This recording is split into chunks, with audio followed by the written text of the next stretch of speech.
Hello everyone, namaste. My name is Bhavyadeep Patidar. Welcome to कक्षा 13। Friends, अब हम यहाँ पर पढ़ने वाले हैं हमारे मध्य प्रदेश का मध्यकालीन इतिहास, है ना। Medieval history of Madhya Pradesh start करेंगे। इससे प्रीवियस लेक्चर्स में आपने मध्य प्रदेश का एंशियंट हिस्ट्री वाला पोर्शन जो है वो कवर कर लिया है।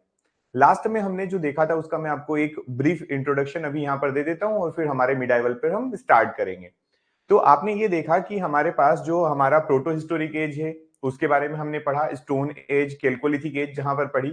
देन हम हिस्टोरिकल पीरियड में आए, वैदिक एज को हमने पढ़ा। वैदिक के बाद महाजनपद भी पढ़े, हमने रामायण महाभारत के बारे में देखा। और उसके बाद हम लोगों ने मध्य प्रदेश में और मध्य प्रदेश के आसपास के क्षेत्रों की, है ना, हमने यहाँ पर डायनेस्टीज देखी, जो अलग अलग वंश आए। उन वंशों के क्रम में आपको जो सबसे ज्यादा इंपॉर्टेंट चीज याद रखना है, एक आपको वहां पर मौर्य वंश के बारे में याद रखना है, अशोक के बारे में पढ़ना है, बहुत अच्छे से सारे फैक्ट्स याद रखना है जो आपको बताए गए हैं। और उसके अलावा आप देखेंगे आपको वहां पर पढ़ना है गुप्ता पीरियड को। गुप्ता पीरियड जब आप पढ़ेंगे तो गुप्ता पीरियड में भी सारे फैक्ट्स जितने दिए हैं वो सभी आपको याद रखना है। फिर हमने ये मौर्य और गुप्तास को मेन हाईलाइट किया है क्योंकि इन्हीं से सबसे ज्यादा क्वेश्चन आते हैं। और उसके बाद जब गुप्ता पीरियड खत्म होता है तो हमने पोस्ट गुप्ता पीरियड देखा, जिसको हम गुप्तोत्तर काल भी कहते हैं। तो गुप्तोत्तर काल जब आपने पढ़ा तो उसमें आपने अलग अलग राजाओं या अलग अलग वंशों के बारे में बताया। जैसे अगर अब मैं इन जनरल बात करूं वहां पर, तो एक पुष्यभूति वंश आता है, वर्धन वंश। वर्धन वंश के बाद आपने देखा वहां पर किस तरीके से राष्ट्रकूट रहे हैं, गुर्जर प्रतिहार रहे हैं हमारे यहाँ पर, परमार वंश का शासन रहा, कलचुरी वंश का शासन रहा, चंदेलास के शासन रहे। इतनी बातें आप यहाँ पर कर चुके हैं। अब एक शासन काल या एक वंश और बच जाता है जो है तोमर वंश। तोमर वंश जो है उसको मैं आपको यहां पर पढ़ाऊंगा, मिडाइवल में पढ़ाऊंगा। देखो, कंटेंट से मतलब है, कोई ये नहीं पूछेगा कि एंशियंट है या मिडाइवल है। तोमर मैं आपको यहाँ पर मिडाइवल पीरियड में बता दूंगा, क्योंकि तोमर डायनेस्टी का जो मेन आपको पॉइंट पढ़ना है वो हमारे इब्राहिम लोदी और लोदी डायनेस्टी के साथ में पढ़ना है। तो चलिए स्टार्ट करते हैं ज्यादा टाइम ना लेते हुए। ये आपको मैंने अभी एक कीरत सिंह जी का नाम बताया था। लास्ट जब हमारा लेक्चर खत्म होता है तो हमने वहां पर कीरत सिंह जी की बात की है। कीरत सिंह जी कौन थे? तो चंदेल के आखिरी रूलर थे, ये मैंने आपको बताया, रानी दुर्गावती के पिताजी। ठीक है, चलिए उनके बाद उनकी जब डेथ होती है या उसके बाद हम बोलते हैं चंदेलाज भी पूरी तरीके से खत्म हो गया। लेकिन आप इंडिया के रिस्पेक्ट में या मध्य प्रदेश के रिस्पेक्ट में जब देखेंगे तो आपको यहां पर मध्य प्रदेश के मध्यकालीन इतिहास में सबसे पहले कुछ पॉइंट समझना जरूरी होंगे। देखिए मैं बताता हूं। आपने आपने गौरी के बारे में सुना होगा, है ना, मोहम्मद गौरी, मोहम्मद गजनवी के बारे में सुना होगा। तो हमारे भारतीय इतिहासकार जो हैं वो जब गौरी और गजनवी की बात करते हैं या जब उनके आने का पीरियड रहा, लगभग 1000 एडी के आसपास वो आए थे, 1000 ईस्वी सन के आसपास भारत में आए। और दोनों अलग अलग टाइम पर आए। गजनवी 1000 ईस्वी के आसपास भारत में आया था। तो तब से हमारे हिस्टोरियंस जो हैं वो इस पीरियड को मध्यकालीन इतिहास के रूप में देखते हैं। एक एक चेंज आया, एंशियंट वाला पीरियड खत्म किया और अब मध्यकालीन की तरफ बढ़ते हैं। तो हम थोड़ा सा ब्रीफ में इनकी चीजें देखेंगे जो इन जनरल भी हमें जरूरी है जानना और ऐसे भी आपको पता होना चाहिए। ठीक है, तो वो पढ़ेंगे। उसके बाद हम लोग हमारी दिल्ली सल्तनत जो है, जिसको दिल्ली सल्तनत बोला जाता है, उसके बारे में पूरा पढ़ेंगे, जहां पर हम लोग अलग अलग वंश है, जैसे गुलाम वंश है, खिलजी वंश है, तुगलक वंश है, सैयद वंश है, लोदी वंश है, इनके बारे में पढ़ेंगे। और फिर इसी लेक्चर में कोशिश करेंगे कि हम मुगल्स को भी पढ़ लें। मुगल्स मतलब आपके बाबर, हुमायूं, अकबर, औरंगजेब तक। जब यहां तक पढ़ लेंगे आप तो आपका ये मिडाइवल वाला part, most of the part जो होगा वो कवर होगा। क्लियर? लेकिन सुनिएगा फिर से, जैसे मैंने स्टार्टिंग में आपको बताया कि आपके पास गौरी और गजनवी है ना। और फिर जब आप आगे पढ़ेंगे तो वहां पर आपको खिलजी डायनेस्टी भी देखने को मिलने वाली है दिल्ली सल्तनत में। ये सब जो हम पढ़ने वाले हैं ये इंडिया के मतलब पूरे भारत के ऊपर इन्होंने रूल किया है। ऑलमोस्ट ऑलमोस्ट इनका जो शासन रहा है वो भारत के ऊपर रहा है। जबकि हम जब मध्यकालीन इतिहास पढ़ते हैं मध्य प्रदेश का, तो मध्य प्रदेश में आपको मालवा के ऊपर स्वतंत्र मुस्लिम शासन भी पढ़ना पड़ता है। ठीक है, तो जब मैं आपको पढ़ाऊंगा तो बिल्कुल बताऊंगा, बिल्कुल कंफ्यूज होने की कोई जरूरत नहीं है। अभी जो आज लेक्चर में होने वाला है वो पढ़िए, बिल्कुल ध्यान से देखिए। और इसके नेक्स्ट लेक्चर में जो आएगा वहां पर मैं आपको और क्लियरिफिकेशन दूंगा इसके पीछे की क्या मैं बोलना चाह रहा हूं, क्या मैं बता रहा हूं। देन उसके बाद हम आगे बढ़ेंगे। फिर आपको पता है कि मध्य प्रदेश में गोंड साम्राज्य रहा है, गोंड वंश रहा है, जिसका बहुत अच्छा इतिहास हमें मिलता है मध्य प्रदेश में। हमारे पास बुंदेलखंड रियासत रही है, हमारे पास बघेल वंश के राजा रहे हैं, हमारे पास गोंडवाना के रूलर्स वगैरह रहे, तो ये सारी बातें हम यहाँ पर पढ़ेंगे। देन हम एंटर कर जाएंगे इतना सब होने के बाद हमारे आधुनिक पर। तो ये मैंने बहुत शॉर्ट में आपको ये बताया कि इस वाले मिडाइवल पीरियड में हम क्या पढ़ने वाले हैं, हमने अभी तक क्या पढ़ा, और मध्यकालीन के बाद हम आधुनिक में तो अलग ही बता देंगे आपको कि कैसे क्या पढ़ना है, पर अभी ये मध्यकालीन इतिहास है। क्लियर? तो यहां से शुरू करते हैं हम थोड़ा सा भारत के इतिहास को साथ में लेते हुए, थोड़ा सा जो हमें बहुत जानना जो चीजें जरूरी है उनको पढ़ते हुए हम आगे बढ़ेंगे, है ना। चलिए देखते हैं। सबसे पहले हम यहाँ शुरू करेंगे एक व्यक्ति का नाम, जिसका नाम आप सभी जानते हैं, गजनवी। ठीक है, तो गजनवी जो है, एक एक क्वेश्चन तो ये है कि गजनवी भारत कब आया। ठीक है, तो अराउंड ट्रिपल नाइन माना जाता है कि 999 एडी में गजनवी भारत आता है। तो इसको अप्रोक्स कहीं कहीं लिखा हुआ कि 1000 एडी के आसपास गजनवी भारत आया, ये बात थी गजनवी के बारे में। ठीक है, 1000 एडी के आसपास गजनवी भारत आता है, ये याद रखेंगे। लेकिन मोहम्मद गजनवी या महमूद गजनवी जो है, महमूद गजनवी की हम अगर बात करें तो इसके बारे में जो आपको जो बहुत ज्यादा जरूरी है वो जानना है, वो क्या है। तो ये गजनवी जो है, इसने 17 बार भारत पर आक्रमण किया, 17 टाइम्स, है ना। मोहम्मद गजनवी जो है, इसने 17 बार भारत पर आक्रमण किया, ये वो व्यक्ति है। ठीक है, तो यहां से आप पहला पॉइंट याद रखेंगे कि ही अटैक्ड 17 टाइम्स ऑन इंडिया। ठीक है, चलिए पहला पॉइंट समझना, ही अटैक्ड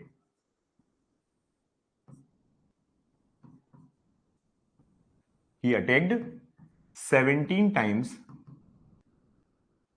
ऑन इंडिया, है ना।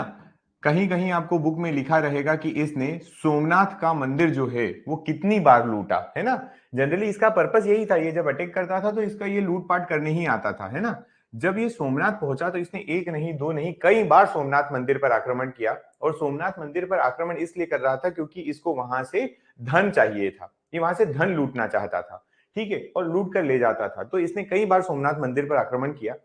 अब आपके मन में एक क्वेश्चन आ रहा होगा कि यार कई बार किया तो सर एक ही बार में लूट के चले जाता, तो बिल्कुल सही बात है। इतनी बार आक्रमण करने की क्या जरूरत थी कि कई बार आक्रमण किया और सोमनाथ मंदिर पर आक्रमण करके लूट रहा है। तो रीजन ये है कि सोमनाथ मंदिर जो था वो इतना ज्यादा रिच, इतना ज्यादा संपन्न, इतना ज्यादा वहां पर सोने चांदी वगैरह अवेलेबल थी कि ये एक बार में लूट नहीं पाया, तो इसको फिर उसके बाद आक्रमण करना पड़े, ऐसे इतिहासकार कहते हैं। ठीक है, तो एक आप पॉइंट याद रखें कि इसने 17 बार भारत पर आक्रमण किया।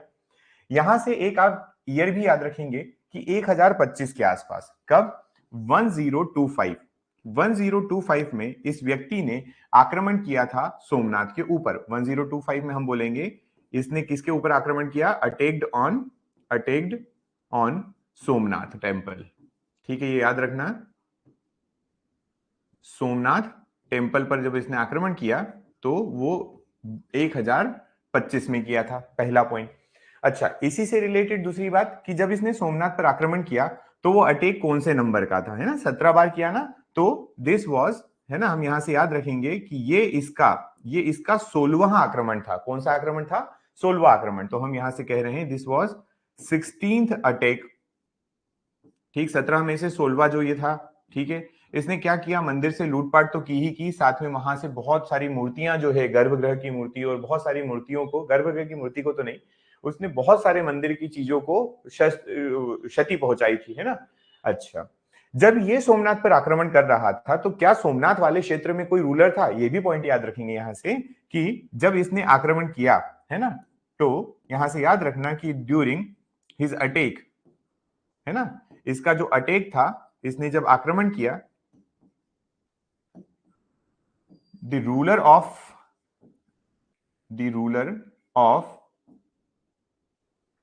दैट एरिया वाज, कौन था, यहां से नाम याद रखना है आपको, भीम फर्स्ट था। कौन था, भीम फर्स्ट। ठीक है, लेकिन उसको गौरी के, गजनवी के बारे में कुछ बातें पता थी कि गजनवी जो है वो कितना खतरनाक है। तो उस व्यक्ति ने, किसने, भीम फर्स्ट ने जब पता चला कि, भीम फर्स्ट को जब ये बात पता चली कि गजनवी आक्रमण करेगा, तो भीम फर्स्ट जो है यहां से भाग गया, है ना। ये भीम फर्स्ट जो है, इसकी स्टोरी वैसे कोई ज्यादा पूछेगा नहीं, पर मैं बता देता हूं कि भीम फर्स्ट ने युद्ध नहीं किया, ये वहां से भाग जाता है। ठीक है, उसके बाद 1025 में इसने जो 16वां आक्रमण किया, उसके बाद ये 1026 में फिर से एक आक्रमण किया करता है। 1026 में इसका एक और अटैक होता है, और ये अटैक जो होता है वो होता है 17th अटैक। ठीक है। और इस समय जो है ये किससे लड़ता है? तो ये लड़ता है यहां पर जाट से, जाटों से लड़ता है ना। तो ये जाट से लड़ता है और इसकी मृत्यु हो जाती है, इसको मार दिया जाता है। ठीक है, तो यहां पर मैं लिख देता हूं ही डाइड। ठीक है, जाटों से युद्ध में ऐसा माना जाता है कि इसको मार दिया गया था। क्लियर? तो ये था गजनवी। ये कौन था? गजनवी था। जो किस क्षेत्र से आ रहा था? तो ये क्षेत्र इनका देखेंगे कि मध्य एशिया, या फिर या तो आप इसको मध्य एशिया कहिए कि मध्य एशिया से आते थे, या फिर आप इसको कह दीजिए कि ये जो व्यक्ति है गजनवी जो है, ये गजनवी आपके अफगान वाले क्षेत्र से आता था, है ना। अफगान और अफगान के आसपास का जो क्षेत्र था वहां से गजनवी भारत आ रहा था, युद्ध करता था, लूटता था और यहां से चले जाता था फिर से। लेकिन आप फिर भी देखेंगे कि अफगान आज भी पॉपुलर नहीं है, ये इतना ज्यादा संपन्न नहीं है, क्योंकि इतना लूटने के बाद भी ये व्यक्ति जो है वो अच्छे से वहां पर कार्य नहीं कर पाया। इतना लूटने के बाद भी वहां पर वो कार्य नहीं कर पाया। ठीक है क्या? तो ये अपना पॉइंट हो जाएगा। ठीक, चलिए आगे बढ़े अब। ठीक, गौरी के ये गजनवी था। ये कौन था? गजनवी। कभी कंफ्यूज मत होना, गजनवी जो है वो भारत पहले आता है। बात चल रही है 1025 1026 की। ठीक, अब इसके बाद जो है वो गौरी आएगा। कौन आएगा? गौरी। गौरी जब आता है तब वो टाइम पीरियड जो होता है वो लगभग इससे 150 साल बाद आता है ना। लगभग इससे 150 साल बाद भारत आता है। वो जब भारत आता है, गौरी की बात कर रहे हैं अब। गौरी इंपॉर्टेंट है थोड़ा सा, है ना यहाँ पे। तो मोहम्मद गौरी को देख लेते हैं थोड़ा। लगभग 1175 में, है ना, 1175 या 1175 के टाइम पीरियड पे गौरी भारत आ रहा है। ठीक है, आता है, युद्ध लड़ता है, लेकिन अभी ऐसा कोई खास इसका युद्ध नहीं देखने को मिलेगा। तो हमने बोला कि अब कौन आएगा? तो अब भारत आएगा गौरी। ठीक है, ये कहां से आता था? ये आता था गौर प्रांत से। कहां से आता था ये? गौर प्रांत से। जिस क्षेत्र से आता था, है ना, अफगान का जो क्षेत्र था वो गौर प्रांत कहलाता था। इसका नाम था मोहम्मद गौरी। क्या नाम था इसका? मोहम्मद गौरी। ठीक है, महमूद भी बोलते हैं, मोहम्मद भी बोलते हैं, दोनों में से जो याद रखना चाहे रख सकते हैं। अब ये व्यक्ति जब भारत आता है तो हमें यहां पर इंपॉर्टेंट बातें जो हैं वही याद रखना है। देखो, सारे युद्ध याद रखोगे नहीं आप, क्योंकि वो इंडिया के रिस्पेक्ट में है। सारे युद्ध अगर आप गौरी के देखने जाओगे तो बहुत बड़ा डेटा हो जाएगा आपके पास, क्योंकि इंडियन हिस्ट्री नहीं पढ़ना है हमें, मध्य प्रदेश का इतिहास पढ़ना है। ठीक है, तो यहां पर हम जो है गौरी के जो युद्ध हैं वो देखने वाले हैं। जैसे आपने सुना होगा तराइन का युद्ध। किसका सुना होगा? तराइन का युद्ध। तराइन का युद्ध जो हुआ था वो किसके बीच हुआ था? तो याद कीजिए, एक परमर्ती देव रूलर आए हमारे, चंदेल वंश के परमर्ती देव आए, जिनसे हमारे भारत के ही एक दूसरे शासक जो उत्तर प्रदेश की तरफ रूल कर रहे थे, जिनका नाम था पृथ्वीराज थर्ड। पृथ्वीराज चौहान ने युद्ध किया था, पृथ्वीराज थर्ड ने युद्ध किया था किसके साथ? परमर्ती देव के साथ। याद होगा आपको 1182 का युद्ध है ना, जिसमें परमर्ती देव और पृथ्वीराज थर्ड लड़ते हैं। और इस युद्ध में जो है आला उदल की डेथ होती है। मैंने आपको लास्ट लेक्चर में ये बात बताई थी। ठीक है, तो मोहम्मद गौरी जो है, अब मोहम्मद गौरी जो है ये 1191 में, 1191 में, 1192 में और 1194, ये 3 साल ऐसे रहे हैं, 1191, 92 और 94, जब इसने यहाँ पर अच्छे बड़े युद्ध किए, और उनको हम बोलते हैं आज की डेट में बैटल ऑफ तराइन। पहला युद्ध 1191 में फर्स्ट बैटल ऑफ तराइन, दूसरा 1191 में सेकंड बैटल ऑफ तराइन, और थर्ड जो हुआ 1194 में उसको बोलते हैं बैटल ऑफ चंदावर। तो ये कुछ इसके युद्ध रहे हैं। हम यहाँ पर उनकी बात करते हैं, स्टार्ट करते हैं। देखो, पहला पहला बैटल जब आप देखेंगे वो जब आया तब की छोड़ दो। अभी हम यहाँ पर बात करने वाले हैं 1191 की। किसकी बात करेंगे? 1191। ठीक, 1191 में जो इसने युद्ध लड़ा, 1191 में जो इसने युद्ध लड़ा वो कहलाया बैटल ऑफ तराइन। क्या कहलाया? बैटल ऑफ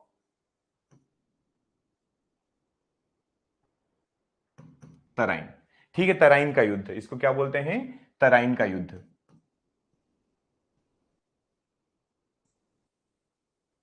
तराइन का युद्ध। ठीक, अब बात आती है किसके साथ लड़ा, किसके सामने लड़ा ये? तो ये जो युद्ध था मोहम्मद गौरी वर्सेस पृथ्वीराज चौहान का हुआ। किस किस का हुआ यहां पर याद रखना? बिटवीन यहां से मैं डायरेक्ट लिख देता हूं गौरी एंड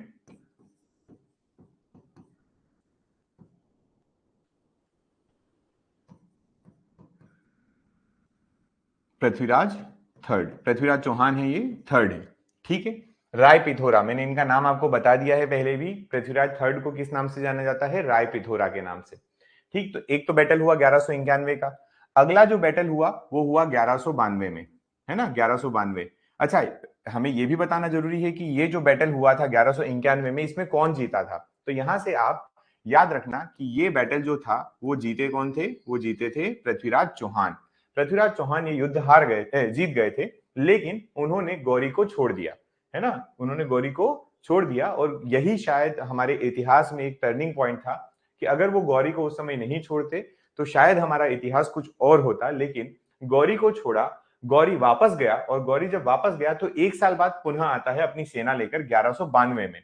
और 1192 में फिर से ये, इसको बोला जाता है फर्स्ट बैटल। इसको क्या कहते हैं आप?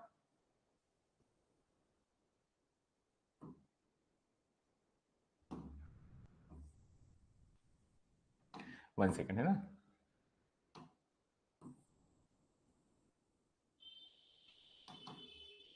एक सेकंड, ठीक है। इसको बोला जाता है फर्स्ट बैटल ऑफ तराइन। और ये कौन सा हो जाएगा? तो ये हो जाने वाला है सेकंड बैटल, दूसरे ही साल होगा सेकंड बैटल ऑफ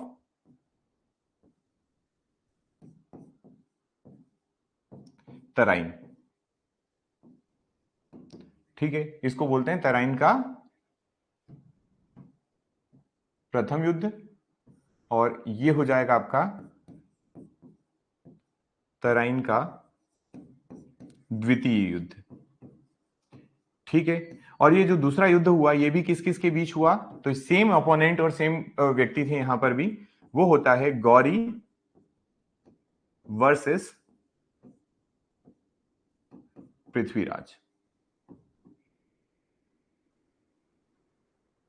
ठीक है, और यहां पर इस युद्ध का जो निर्णय आया वो कुछ थोड़ा सा हमारे फेवर में नहीं आया, क्योंकि यहां पर कौन जीत गया? तो यहां पर गौरी जीत जाता है।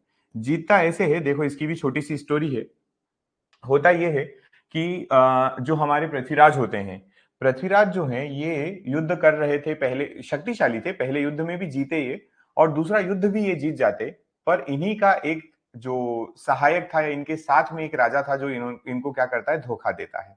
ठीक है, तो हम यहाँ पर समझते हैं हुआ क्या था। एक्चुअल में हुआ ये था कि जो है पृथ्वीराज चौहान जो है ये एक लड़की को पसंद करते हैं, संयोगिता नाम होता है आई थिंक उसका। ठीक है, उसको पसंद करते हैं, लेकिन वो संयोगिता जो होती है वो इनके पड़ोसी शासक की बेटी होती है, और पड़ोसी शासक को पृथ्वीराज नहीं पसंद।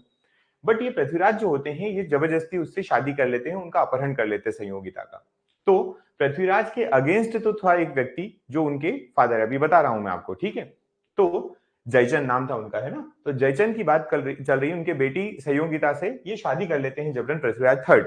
जब पहला बैटल हुआ, गौरी को भगाया गया, तब तक ठीक था। लेकिन जब सेकंड बैटल हुआ, जब पता चला कि गौरी फिर से आक्रमण करने आ रहा है, तो पृथ्वीराज चौहान ने भारत के लगभग 50 शासकों को इकट्ठा किया और गौरी को हराने की पूरी तैयारी थी। लेकिन उसमें शामिल थे जयचंद। अब जयचंद का तो कहीं ना कहीं पृथ्वीराज चौहान से 36 का आंकड़ा समझ लीजिए आप। तो होता यह है कि जब सेकंड बैटल चल रहा था तो इसमें जीत तो वैसे भी पृथ्वीराज चौहान को मिलने वाली थी, परंतु एक यहां पर हो जाता है धोखा, और वो करते हैं जयचंद। जयचंद पृथ्वीराज चौहान को धोखा दे देते हैं, और यहां पर पृथ्वीराज चौहान बंदी बना लिए जाते हैं। ठीक है, तो जयचंद के धोखे की वजह से पृथ्वीराज चौहान इस बैटल में हार जाते हैं, और गौरी को इस बैटल में जीत मिलती है। ठीक है, अब पृथ्वीराज चौहान को क्या किया गया? बंदी बनाया गया। बंदी बनाकर इनको कहां ले जाया गया? गौरी अपने साथ में लेकर गया। और वहां पर एक स्टोरी आती है कि एक पृथ्वीराज रासो है, एक पुस्तक है, बहुत फेमस पुस्तक है पृथ्वीराज रासो, जिसमें पृथ्वीराज चौहान की वीर गाथाओं के उसमें वर्णन किया गया है, उसमें उल्लेख किया गया है। तो ये पृथ्वीराज रासो जो है ये बुक लिखी थी चंद बरदाई ने, ये मैं यहाँ पर मेंशन करवा दूंगा आपको, ये इंपॉर्टेंट है। पृथ्वीराज रासो किसने लिखी थी? चंद बरदाई ने। चंद बरदाई जो थे वो इनके पोएट थे, किनके? राज दरबार में कवि थे, किनके? पृथ्वीराज चौहान के। ठीक है ये बात। तो चलिए समझते हैं इसके आगे। अब ये फर्स्ट और सेकंड बैटल ऑफ तराइन हो गए, लेकिन गौरी का तो कुछ और ही सिस्टम था। गौरी का सिस्टम क्या था आप समझिएगा यहां से। ये दोनों बैटल जब हुए तो उसके बाद गौरी वापस इंडिया आता है, फिर से इंडिया आता है 1194 में। कब आता है? 1194 94 में इंडिया आया, 1194 में इंडिया आया, और इस व्यक्ति ने जो है वो अटैक किया, अगेन अगेन एक अटैक करता है जिसको माना जाता है बैटल ऑफ, जिसको कहा जाता है बैटल ऑफ चंदावर। क्या बोला जाता था? Battle of Chandawar. ठीक है, इसको कहते हैं चंदावर का युद्ध। ठीक, बैटल ऑफ चंदावर, चंदावर का युद्ध।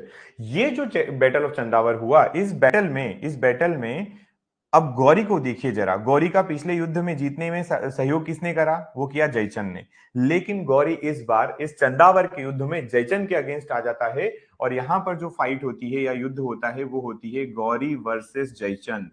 ठीक है, समझ गए? यहां पर कौन लड़ता है?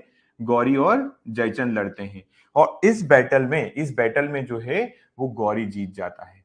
ठीक है, इस बैटल में कौन जीत जाता है? तो गौरी जीत जाता है। तो ये यहां से आपको याद रखना पड़ेगा। पहले बैटल में पृथ्वीराज जीते, फिर गौरी जीता, और फिर जयचंद के अगेंस्ट जो चंदावर का युद्ध हुआ उसमें भी गौरी जीत जाता है।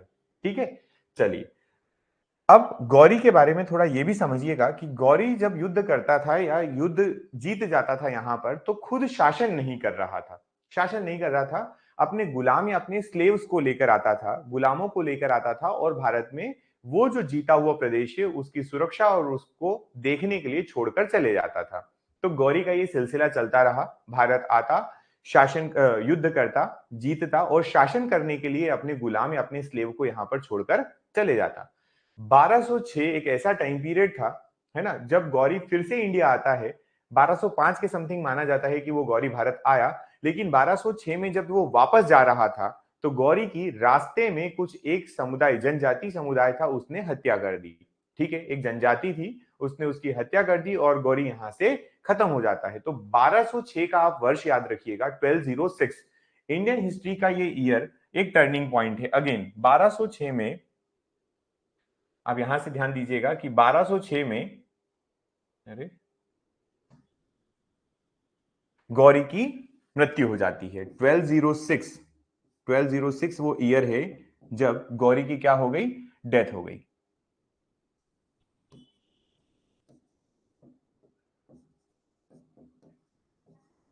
ठीक, गौरी की मृत्यु हो गई, तो अब शासन का क्या होगा? तो जैसा मैंने आपको बताया कि ये अपने गुलाम को लेकर आता था और भारत में छोड़कर जाता था। तो इसका एक गुलाम था जिसका नाम था कुतुबुद्दीन ऐबक। क्या नाम था उसका? कुतुबुद्दीन ऐबक। ये कुतुबुद्दीन ऐबक व्यक्ति जो था, ये इतना ज्यादा अपने बोलना मालिक के प्रति वफादार था कि इस व्यक्ति ने गौरी की डेथ के बाद भी अपने आप को स्वतंत्र डिक्लेयर नहीं किया, अपने आप को इंडिपेंडेंट डिक्लेयर नहीं किया, स्वतंत्र घोषित नहीं किया। और इसने कहा कि क्योंकि मैं गौरी का गुलाम हूं, इसलिए मैं एक वंश स्थापित करूंगा भारत में जिसका नाम होगा गुलाम वंश। ठीक है, और गुलाम को आप इंग्लिश में कहते हैं, इसलिए इसको स्लेव डायनेस्टी बोला गया। करेक्ट। तो गौरी की डेथ के बाद एक एक इसका गुलाम आता है, इसका गुलाम होता है कुतुबुद्दीन ऐबक, और वो एक वंश स्थापित करता नाम जिसका होता है गुलाम वंश। अब गुलाम वंश चलेगा, वहां पर हम बात करेंगे गुलाम वंश की। लेकिन होता यह है कि इनिशियली इनिशियली गौरी का गुलाम कुतुबुद्दीन ऐबक जब वंश की स्थापना करता है तो अपनी राजधानी लाहौर या पाकिस्तान वाले क्षेत्र में कहीं बनाता है। ठीक, लेकिन वो अब ये दिल्ली सल्तनत कैसे नाम पड़ा? अभी दिल्ली सल्तनत आने वाली है। ठीक है, तो गौरी के बाद एक फेमस रूलर और आएगा जिसका नाम आपने शायद सुना है, नाम है इल्तुतमिश। नाम है इल्तुतमिश।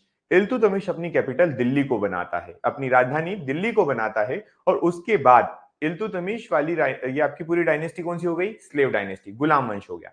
गुलाम वंश के बाद आता है यहां पर खिलजी वंश। खिलजी वंश भी दिल्ली के आसपास या दिल्ली वाले क्षेत्र में राजधानी बनाकर रूल करते हैं। खिलजी के बाद आते हैं तुगलक। तुगलक की भी राजधानी दिल्ली वाला क्षेत्र रही। तुगलक के बाद सैयद आएंगे, सैयद भी दिल्ली वाले क्षेत्र में रहते हैं। और उसके बाद आता है हमारा लास्ट जो लोधी वंश है, लोधी वंश भी दिल्ली वाले क्षेत्र से शासन करते हैं, दिल्ली को राजधानी बना के रखी थी। इसलिए इसलिए हमारे इतिहासकारों ने इस 5 अलग अलग डायनेस्टी के रूल को एक साथ बोला सल्तनत काल या दिल्ली सल्तनत काल, दिल्ली सल्तनत। इसको क्या बोला गया? दिल्ली सल्तनत। तो अब हमें यहां से वो दिल्ली सल्तनत के बारे में पढ़ना है। ठीक है, करें स्टार्ट। चलिए समझते हैं।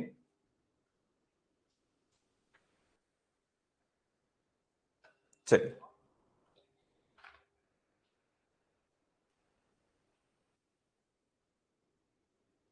अब यहाँ पे बहुत इंपॉर्टेंट चीज आने वाली है, ये आपको पूरी याद होना चाहिए क्योंकि पीएससी की दिल्ली सल्तनत से पता नहीं कोई दोस्ती है शायद, इसलिए पीएससी इसके बारे में क्वेश्चन पूछता रहता है। ठीक है, तो आप यहां से याद रखना, जो मैं जितनी बातें यहां पर आपको बताऊंगा उतनी ही जरूरी है ना। दिल्ली सल्तनत, ठीक है, चलिए स्टार्ट करते हैं। अब दिल्ली सल्तनत की जब बात करेंगे, दिल्ली सल्तनत की जब आप बात करेंगे तो ये दिल्ली सल्तनत का एक टाइम पीरियड आपको यहां से याद रखना पड़ेगा कि स्टार्ट होती है 1206 में। स्टार्ट कब होती है? 1206 में, जैसा मैंने अभी बताया कि गौरी की डेथ के बाद। और ये जो है ये चलती है 1526 तक। कब तक चलती है? 1526 एडी। ये दो टाइम पीरियड आप याद रखें। पहले तो बड़ा बड़ा मोटे मोटे तौर पर अगर देखें तो दिल्ली सल्तनत का कार्यकाल, या दिल्ली सल्तनत का कार्यकाल बोल रहा हूं, दिल्ली सल्तनत का काल जो है वो कब से कब तक रहा, उसका टाइम पीरियड जो रहा वो रहा 1206 से 1526 तक। अब इसके अंदर कई सारे वंश आएंगे, कई सारे वंश आएंगे, हम उनकी यहां पर बात करने वाले हैं। वो कौन कौन से हैं इनको समझते हैं और एक एक करके स्टार्ट करते हैं। देखो, आपको यहां पर टोटल मैंने अभी जैसा बताया कि 5 आपको अलग अलग वंश देखने को मिलेंगे। 5 अलग अलग वंश कौन से हैं? इनमें सबसे पहला तो हमारी बात हुई कुतुबुद्दीन ऐबक को लेकर। किसको लेकर? कुतुबुद्दीन ऐबक। कुतुबुद्दीन ऐबक के बाद जो दूसरी डायनेस्टी आएगी वो आएगी हमारी खिलजी वंश। खिलजी के बाद जो अगले रूलर आएंगे वो होंगे हमारे तुगलक, और तुगलक के बाद अगले जो रूलर आएंगे वो सैयद, और सैयद के बाद लास्ट जो रूलर आएंगे वो आएंगे लोधी। लोधी 1526 तक रहेंगे, और हमारी जो स्लेव डायनेस्टी गुलाम वंश 1206 से स्टार्ट होगा। ये यहां तक याद रखना है। अब इसको मैं आपको बताता हूं। देखो, आपको यहां पर एक ट्रिक याद रखना पड़ेगी। ट्रिक का नाम है GKTSL। क्या है? GKTSL। ये ट्रिक याद रखिए, GKTSL। ठीक है, ये ट्रिक याद रखेंगे तो आपको ये याद रखना बहुत आसान हो जाएगा। चलिए GKTSL को थोड़ा और इलॉबरेट करते हैं। GKTSL में सबसे पहले आप जी का मतलब देखिए। जी का मतलब है यहां पर, जी का मतलब है गुलाम वंश। जी का मतलब क्या है? गुलाम। और के का मतलब खिलजी। सबसे पहले आप इसको गुलाम, गुलाम वंश, सॉरी गुलाम वंश ना, गुलाम डायनेस्टी। चलो रुको, इंग्लिश में तो इसको स्लेव डायनेस्टी कहेंगे आप।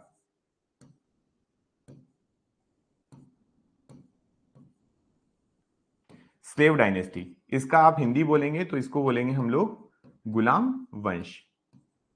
ठीक है, और ये जो गुलाम वंश या स्लेव डायनेस्टी थी, इसका टाइम पीरियड भी याद करना। मैं टाइम पीरियड एक साथ बता दूंगा। उसके बाद जब के की बात करेंगे तो यहां पर आएंगे खिलजी। कौन आएंगे? खिलजी डायनेस्टी। ठीक है,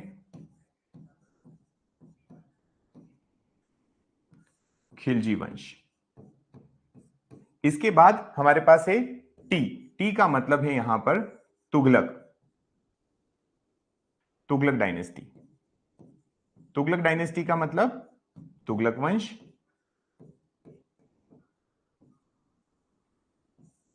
तुगलक वंश, और उसके बाद दो डायनेस्टी और आने वाली है, सैयद।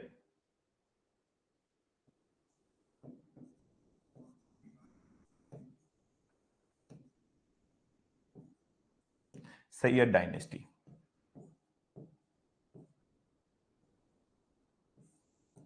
सैयद वंश। और लास्ट आप देखेंगे आपको यहां पर मिलेगा लोधी। लास्ट कौन मिलेंगे? लोधी डायनेस्टी। लोधी डायनेस्टी जो है ये दिल्ली सल्तनत की आखिरी डायनेस्टी होती है, लास्ट डायनेस्टी होती है।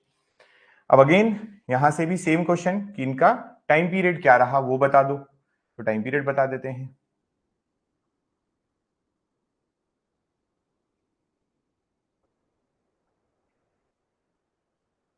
होता यह है कि पीएससी ने एक बार यहां से क्वेश्चन पूछा और वो थोड़ा सा अच्छा बन गया। रीजन ये है कि पीएससी ने क्वेश्चन ये पूछ लिया कि जो दिल्ली सल्तनत है उस दिल्ली सल्तनत का सबसे छोटा या सबसे कम कार्यकाल किसका रहा। तो स्लेव डायनेस्टी तो मैंने आपको बताया 1206 से स्टार्ट होगी। कब से स्टार्ट होगी? ये 1206 से, 1206 से स्टार्ट होती है, और ये डायनेस्टी जो है ये चलती है 1290 तक। कब तक चलती है? 1290 तक चलेगी। ठीक है, स्लेव डायनेस्टी हो गई। 1290 में जब स्लेव डायनेस्टी खत्म होगी, गुलाम वंश जब खत्म होगा, तो खिलजी की स्थापना होगी। तो 1290 के बाद 1320 तक 1320 तक अगली डायनेस्टी जो रहती है वो रहती है खिलजी। खिलजी जब खत्म होंगे तो तुगलक आएंगे, और तुगलक जो आते हैं ये आते हैं 1320 से लगाकर 1414 तक। कब तक रहते हैं ये? 1414 तक रहते हैं। तो इनका टाइम पीरियड ये याद रखेंगे आप, ठीक है। फिर 1414 में एक नई डायनेस्टी आती है जो होती है सैयद, ठीक है। और सैयद जो आती है ये रहती है 1451 तक, 1451 एडी तक रहते हैं सैयद। देन लास्ट डायनेस्टी की हम बात करें जो कि हमारी लोधी डायनेस्टी है, तो ये आती है 1451 टू 1526। और ये 1526 वो ईयर है जब इब्राहिम लोधी की डेथ हो जाएगी। इब्राहिम लोधी की डेथ होने के बाद आपकी लोधी डायनेस्टी पूरी तरीके से खत्म, और भारत में मुगल सत्ता की स्थापना होने वाली है। भारत में मुगल एम्पायर यहां पर रूल करेंगे, फिर स्टैब्लिश होंगे। तो यहां से आप देख पा रहे हैं, शॉर्ट में मैं आपको बता देता हूं कि अगर आप देखेंगे तो जो हमारा खिलजी वंश है, खिलजी वंश जो है ये केवल 30 ईयर्स तक रूल करता है।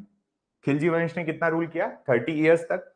अगर स्लेव डायनेस्टी की बात करें तो इनका स्लेव डायनेस्टी का 84 ईयर्स का रूल है ना। 1206 से 1290 तक 84 ईयर होंगे।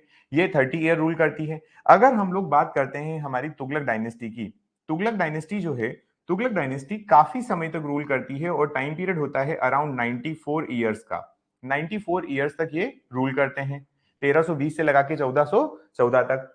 देन आपका आता है 37 ईयर्स के रूल वाली एक पार्टी जिसका नाम था सैयद डायनेस्टी, है ना। और फिर उसके बाद लोधी डायनेस्टी जो है, अगर उसको आप देखेंगे तो अराउंड 75 ईयर्स जो है ये आपको लोधी के मिलेंगे। तो आप इसको देखकर समझ सकते हैं कि तुगलक जो है उनका कार्यकाल सबसे लंबा, और जो खिलजी है उनका सबसे शॉर्ट। तो मैं यहां पर बोल देता हूं कि ये खिलजी जो है ये सबसे कम, है ना, यहां शॉर्ट में लिख रहा हूं, सबसे कम शासन कार्यकाल समय के हिसाब से ना, सबसे कम शासन किसने किया? तो खिलजीज ने किया था। और सर्वाधिक शासन की अगर बात करें, सर्वाधिक लंबा शासन अगर पूछा जाए, तो सर्वाधिक जो शासन है वो किस, सर्वाधिक समय तक शासन वो तुगलक ने किया है। वो किसने किया है? तुगलक ने। ठीक है ये बात। तो ये 2 पॉइंट आपको याद रखना है यहां से, किसने सबसे कम समय के लिए और सबसे ज्यादा समय के लिए किया। अब ये डायनेस्टीज जो हैं, वन बाय वन हमको डायनेस्टीज पढ़ना है। डायनेस्टी में कौन कौन रूलर आए, प्रमुख जो आपके मेन जो डायनेस्टी के रूलर होंगे उनकी बात करेंगे। क्योंकि आप देखेंगे कि ये जो डायनेस्टी है लगभग 325 साल चल रही है। देखो 1206 से 1526, मतलब लगभग 320 साल की इस डायनेस्टी में कई सारे रूलर आते हैं, लेकिन हमें उन्हीं को पढ़ना है जो बहुत ज्यादा इंपॉर्टेंट होते हैं। ये है हमारी दिल्ली सल्तनत। ठीक है, करें स्टार्ट। चलिए, अब सबसे पहले हम देखने वाले हैं यहां पर दिल्ली सल्तनत के अंदर हमारा पहला वंश, जिसको हमने कहा गुलाम वंश।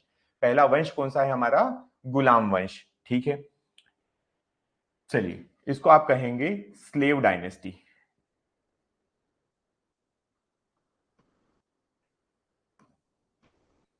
स्लेव डायनेस्टी, ठीक है ये बात, स्लेव डायनेस्टी कहेंगे। स्लेव डायनेस्टी, इसकी शुरुआत करने वाले व्यक्ति की शुरुआत हुई कब?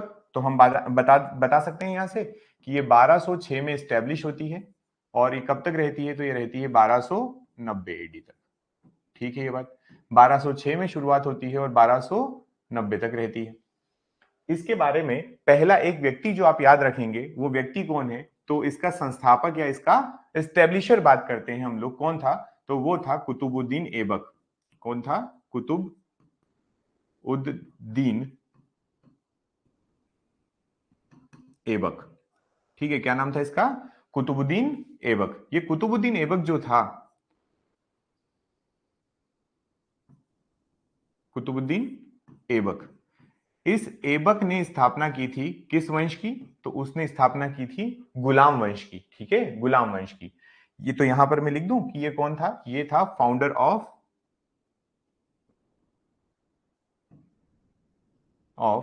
डायनेस्टी। ठीक है, founder of dynasty. Qutubuddin Aibak के बारे में कुछ पॉइंट्स यहां से याद रखना पड़ेंगे। जैसे कुतुबुद्दीन ऐबक जो था, ये कैपिटल कहां बनाकर रखा था, तो याद रखना इसकी जो कैपिटल थी, इसकी जो कैपिटल थी वो कहां थी, वो थी लाहौर। आज की डेट में पाकिस्तान में कैपिटल कहां थी, तो वो थी लाहौर में। ठीक, एक हो गई बात। दूसरा, आप यहां से पॉइंट याद रखना कि कुतुबुद्दीन ऐबक ने कुतुब मीनार का कंस्ट्रक्शन स्टार्ट करवाया था, है ना। कुतुबुद्दीन ऐबक ने कुतुब मीनार का कंस्ट्रक्शन स्टार्ट करवाया था। तो यहां से आप याद रखेंगे कंस्ट्रक्शन ऑफ, ऐसा डायरेक्ट लिख देते हैं, of construction of Qutub Minar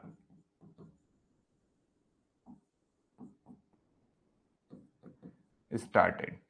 ठीक है, इसने स्टार्ट करवाया, खत्म नहीं, है ना। कंप्लीट कंस्ट्रक्शन इसके टाइम पर नहीं हुआ, वो होगा इल्तुतमिश के टाइम पर। अब ये कुतुब मीनार जो यहाँ पर लिखा हुआ है, इसके बारे में भी आपको पॉइंट याद रखना है कि कुतुब मीनार जो नाम दिया गया, आप ये नहीं सोचें कि कुतुब मीनार जो नाम दिया गया है वो किसके नाम पर है, तो वो खुद जो है वो इल्तुतमिश के नाम पे, बिल्कुल ऐसा नहीं, सॉरी, कुतुबुद्दीन ऐबक के नाम पे, बिल्कुल ऐसा नहीं है। कुतुब मीनार का जो ये नाम रखा गया है, ये नाम दिया गया है, इनके गुरु होते हैं जिनका नाम होता है कुतुबुद्दीन बख्तियार काकी। ठीक है, तो याद रखना, यहां से मैं बोल रहा हूं, नेम गिवन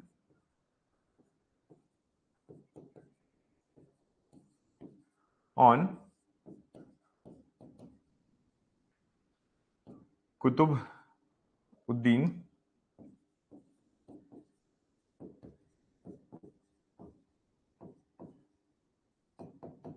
बख्तियार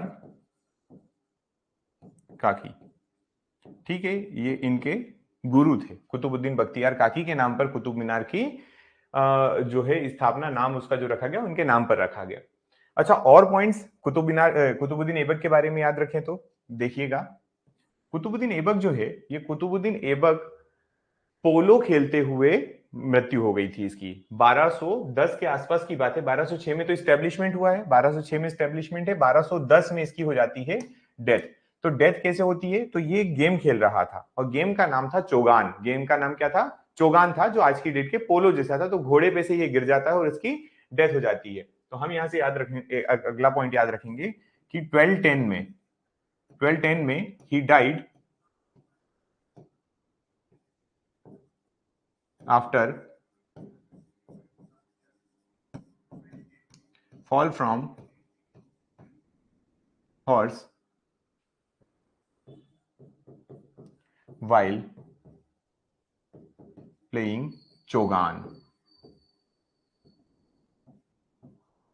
चोगान नामक गेम खेल रहा था ये घोड़े पे बैठ के। आज की डेट में मॉडर्न पोलो जैसा होता है ये गेम, और ये गिर जाता है, वहां से इसकी डेथ हो जाती है। तो इतने 2-3 पॉइंट्स हैं कैपिटल के बारे में, और ये 2-3 पॉइंट अगर आप देख लें तो यही इंपॉर्टेंट है ज्यादा अभी फिलहाल में। तो आपने कुतुबुद्दीन ऐबक के बारे में पढ़ा यहाँ से, कुतुबुद्दीन ऐबक जिसने अपनी कैपिटल किसको बनाया था, लाहौर को बनाया था। 1210 में इसकी क्या हो गई, डेथ हो गई। 1210 में जब इसकी डेथ होती है, तो इसके बाद इसका बेटा आराम शाह रूलर बनता है ना। एक शासक आता है बीच में, आराम शाह। ये आराम शाह जो होता है वो बड़ा ही, जैसा नाम है ना वैसा इसका काम है। आराम शाह का नाम वैसा ही है जैसा इसका काम है। तो आराम शाह की जो है वो बहुत ज्यादा समय तक आराम शाह रूलर नहीं रह पाया। आराम शाह को अपने उस प्लेस से हटा दिया गया इल्तुतमिश द्वारा।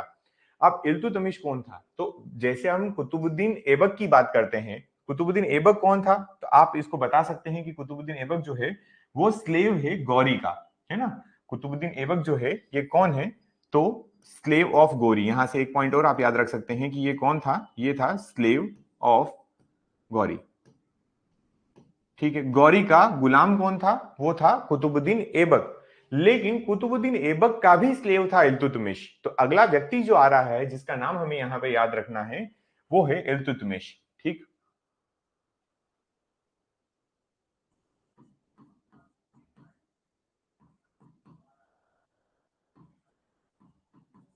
ये है इल्तुतमिश। ठीक है, इस इल्तुतमिश का आप याद रखें कि ये कौन था, तो ये था स्लेव। स्लेव किसका, तो स्लेव था ये कुतुबुद्दीन ऐबक का।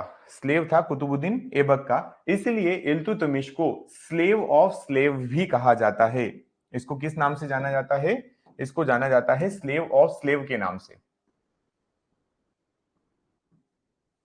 स्लेव ऑफ स्लेव, गुलामों का भी गुलाम। ठीक है, एक खुद इल्तुतमिश जो गुलाम है ऐबक का, और ऐबक खुद क्या था, गुलाम था, इसलिए इसको स्लेव ऑफ स्लेव कहा जाता है। इल्तुतमिश के बारे में याद रखेंगे, कैपिटल जो है इसने कैपिटल शिफ्ट की थी, ये इंपॉर्टेंट पॉइंट है, यहां से capital shifted from Lahore to Delhi, Lahore to Delhi, इसने कैपिटल को कहां लेकर आ गया था, ये दिल्ली लेकर आ गया था।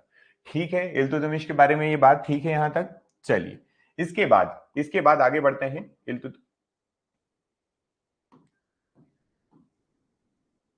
ठीक है, चलिए अगला पॉइंट यहां पर याद रखना कि मैंने आपको बताया कि एक स्लेव जो कुतुबुद्दीन ऐबक था वो इतना खतरनाक था कि उसने बोला मैं अपने मालिक का स्लेव हूं तो स्लेव बन के रहूंगा। लेकिन ये व्यक्ति जो इल्तुतमिश था, इसने बोला नहीं, मुझे इंडिपेंडेंस चाहिए, मुझे एक यहाँ पर अपना खुद का शासन चाहिए। तो यहाँ पर दो तीन चीजें आती है एक साथ। वैसे तो ये स्लेव डायनेस्टी के अंदर आएगा, गुलाम वंश ही चल रहा है, उसी के अंदर पढ़ना है। लेकिन इसने खुद ने एक वंश की स्थापना की थी जिसको इलवारी वंश कहा जाता था। क्या कहा जाता था, इलवारी वंश। ठीक, कोई बहुत बड़ी बात नहीं है, वो किया था। इसने अपने आप को इंडिपेंडेंट डिक्लेयर किया था। कैसे डिक्लेयर किया था, तो ये खलीफा से दास्ता मुक्ति प्रमाण पत्र लेकर आया था। ये भी पॉइंट याद रखें, इल्तुतमिश जो है ये खलीफाओं से दास्ता मुक्ति प्रमाण पत्र लेकर आया था, क्योंकि खुद गुलाम था और उस गुलामी की दास्ता से ये मुक्त होता है और अपने आप को इंडिपेंडेंट डिक्लेयर करता है। ठीक, तो मैं यहां से लिख देता हूं कि ही set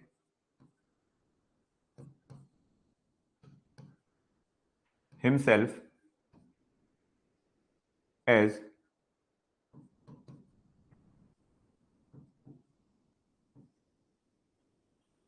independent ruler of dynasty।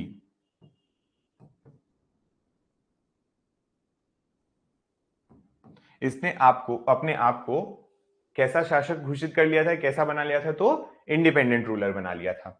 इसके बाद अगर आप देखें, इसके पॉइंट्स और याद रखना हो तो इल्तुतमिश जो है ये रजिया सुल्तान जो आएगी उसके फादर हैं। इल्तुतमिश जो है ये रजिया सुल्तान के फादर हैं। ठीक, अच्छा, इवन ये स्लेव ऑफ स्लेव तो है, ये कुतुबुद्दीन ऐबक का जमाई या सन इन लॉ भी है ना। ये भी पॉइंट याद रखना कि इल्तुतमिश जो था ये कुतुबुद्दीन ऐबक का क्या था, जमाई भी था। इसके बारे में पॉइंट, इलवारी वंश मैंने आपको बता ही दिया। ठीक, एक तुर्कान चहलगामी आती है जो इसने स्थापित की थी, पर उसको अपन को कोई ज्यादा खास याद नहीं रखना है। ठीक है, यहां से कुछ और पॉइंट मैं आपको बता देता हूं कि हाँ, इसने एक टाइटल लिया हुआ था। इसने क्या लिया हुआ था, एक टाइटल लिया था, और टाइटल जो था वो था गजनवी, है ना।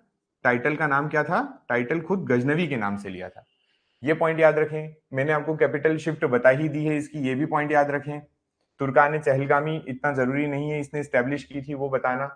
हाँ, इसने ना कुछ कॉइन्स वगैरह चलवाए थे। ठीक है, इसने कुछ कॉइन्स चलवाए थे, तो वो कॉइन्स भी याद रख लें आप। इसने जो चलवाए थे वो था टंका, टंका और जीतल, है ना। इसके जो कॉइन्स थे उसका नाम क्या थे, टंका और जीतल। ये टंका और जीतल जो थे, ये ये टंका जो था ये सिल्वर कॉइन था। ठीक है, और जीतल जो था इसको कॉपर कॉइन।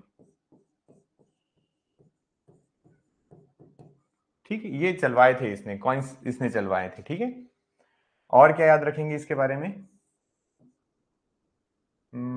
इल्तुतमिश ना, इलवारी वंश इसने तुर्कान चहलगामी स्टार्ट की थी इसने। ऐसे कुछ पॉइंट्स रहे, कोई बहुत ज्यादा बड़ी बात नहीं है। तो इल्तुतमिश के बारे में इतना ही पॉइंट याद रख लेंगे तब भी बहुत है। ठीक, चलिए अब इसके बाद इसका बेटा रूलर बनता है। ठीक है ना।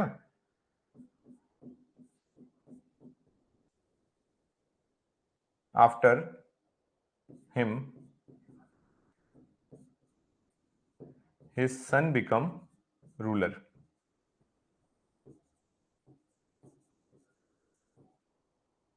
ठीक है, लेकिन बात यह थी कि इनका बेटा जो था वो भी बहुत ज्यादा प्रभावशाली नहीं था। वो भी ऐसा ही था कि वो सब चीजें उड़ा रहा था, मतलब अय्याशी चल रही थी। तो इनकी बेटी भी होती है, और बेटी का नाम होता है रजिया सुल्तान। बेटी का नाम क्या था, रजिया सुल्तान। ठीक है, रजिया नाम था, सुल्तान वो बनी तब लगाया गया।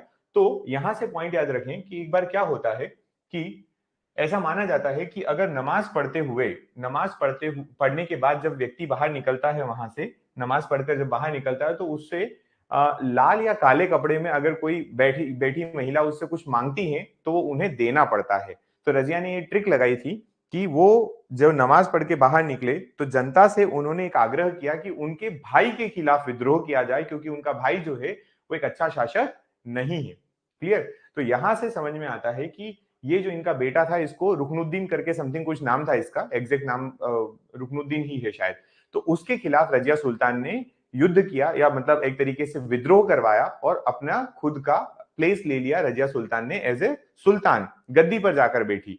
ये बहुत बड़ी बात थी उस समय, क्योंकि कोई महिला सुल्तान नहीं बनी थी और मुस्लिम में एक बुरके वाली जो प्रथा थी, है ना, तो वो हटाकर काबा और ऐसे कुछ वो चीजें थी वो पहन के वहां पर अपना कोट वगैरह और हैट वगैरह लगाकर दरबार में पहुंचती थी।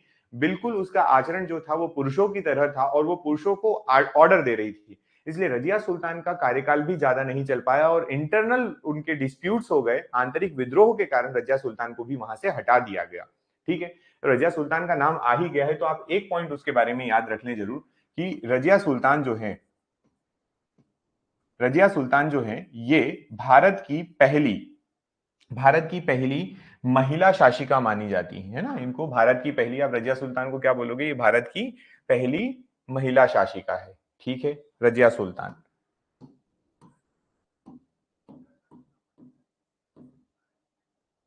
चलिए, रजिया सुल्तान मैं यहां लिख देता हूं इनके बारे में वो पॉइंट जो आपको यहां से याद रखना है। First female ruler of India, Bharat की पहली महिला शासिका, है ना। इनके बारे में ज्यादा इसलिए नहीं पढ़ रहे हैं अभी, किसने अटैक किया क्या किया इसलिए नहीं पढ़ रहे हैं, क्योंकि वो जो है वो इंडियन हिस्ट्री का पार्ट है। हमारे मध्य प्रदेश में इसका कोई ज्यादा पॉइंट बनता नहीं है अभी। ठीक है, चलिए, अब यहां पर इनके बाद कई रूलर बीच में निकल गए और एक रूलर आते हैं जिनका नाम यहां से याद रखना पड़ेगा, और वो है बलबन। क्या नाम है उनका? बलबन। ठीक, काफी समय से ये बलबन जो है वो गुलाम वंश के शासकों के साथ में उनका सपोर्ट कर रहे थे, उनके दरबार में थे, लेकिन अब बलबन जो है वो स्टेप अप करते हैं और खुद क्या बन जाते हैं, तो रूलर बन जाते हैं। बुढ़ापे में बनता है, ज्यादा एज हो जाती है इसकी, लेकिन बलबन अगला रूलर बनता है। बलबन के बारे में कुछ दो तीन पॉइंट है, इन जनरल पॉइंट है, मध्य प्रदेश में तो नहीं पूछा जाना चाहिए, पर फिर भी अगर पूछता है तो पहला पॉइंट आप याद रखेंगे कि किस व्यक्ति ने, किस भारतीय शासक ने रक्त एवं लोह नीति अपनाई थी, जिसको बोलते हैं ब्लड एंड आयरन पॉलिसी। ठीक है, तो इसने क्या किया था, he adopted blood and iron policy, है ना। इसने कौन सी पॉलिसी को अपनाया था? ब्लड एंड आयरन पॉलिसी अपनाई थी। ब्लड एंड आयरन पॉलिसी जिसको रक्त एवं लोह नीति कहा जाता है, रक्त एवं लोह नीति। ठीक है, अपने दुश्मनों और अपने जो विरोधी थे उनके अगेंस्ट यूज करता था और बहुत क्रूर नीति मानी गई थी ये। इसको अब आगे चल के अलाउद्दीन खिलजी भी इस्तेमाल करता है ना। भारत का अगला शासक जो है खिलजी डायनेस्टी से, अलाउद्दीन खिलजी जो है वो भी ब्लड एंड आयरन पॉलिसी को फॉलो करता है। ठीक है, अच्छा, इसी ने, बलबन ने ही नौरोज त्योहार वगैरह चलवाए थे, सिजदा एवं पेबोस करवाता था ये, है ना। और भी बता देता हूं आपको, ही स्टार्टेड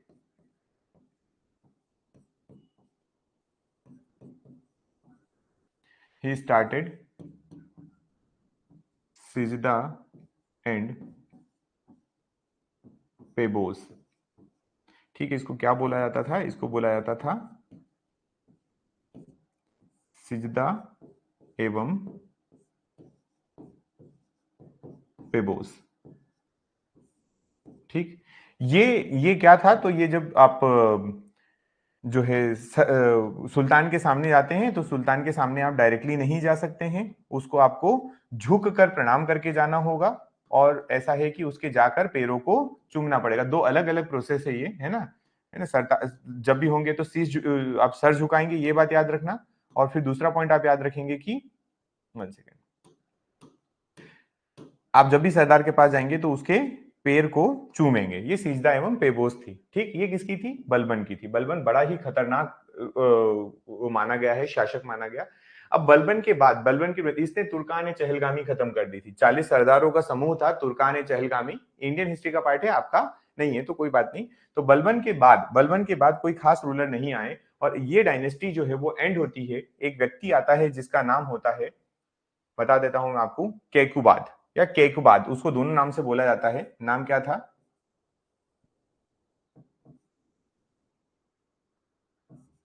केकुबाद या केकुबाद। ठीक है, एक सेकेंड, केकुबाद ऐसा लग लो। ठीक है, ये last ruler of the dynasty है। केकुबाद जो है ये गुलाम वंश का आखिरी शासक रहा है। ठीक है, लास्ट रूलर ऑफ डायनेस्टी। तो इस तरीके से आपकी जो है दिल्ली सल्तनत का पहली डायनेस्टी जो थी, स्लेव डायनेस्टी, फर्स्ट डायनेस्टी जो आप देख रहे थे, स्लेव डायनेस्टी यहां पर खत्म हो गई। 1290 का टाइम पीरियड है, केकुबाद की डेथ होती है। केकुबाद के बाद अब अगली डायनेस्टी खिलजी है, जलालुद्दीन खिलजी।